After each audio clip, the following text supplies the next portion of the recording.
Good day everyone! At panibagong araw na naman sa mga buhay-buhay natin.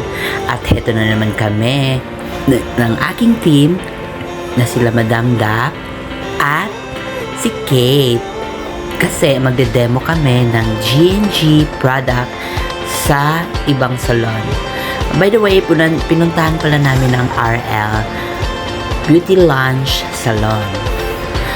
At ayan na nga, as you can see, may nakita kayong mga product. Tapos, ayan, meron kaming model na kulot. So, ang ginawa namin dyan kay ate is one-step ribbon. Kaya ayan, diba? Ang ganda ng resulta. One-step ribbon kasi wala na siyang number 2 na nilalagay. At yan ang resulta niya. At dito naman kay ate, kasi madami siyang sunog na buhok. Like, nagpa-highlight siya. Ayan, nasunog sa bleach. So, ayan ang resulta niya. So, ang ginawa namin sa kanya is Keratin System. So, yung Kera Duo. Ayan ang naging result niya.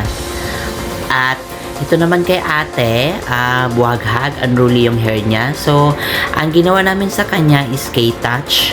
Yung keratin treatment namin na K-Touch is a Japan technology. So, ayan ang resulta niya after ng pagkagawa ng buhok niya. So, ayan. So, dito, as you can see, nag-lecture ako and then nag-share ng aking knowledge bilang isang technical educator ng G&G Glamour Philippines. So, ayan. Yan na po ang mga product namin at marami pa po yan. So, hanggang dito na lang mga best. So, paalam! Happy day!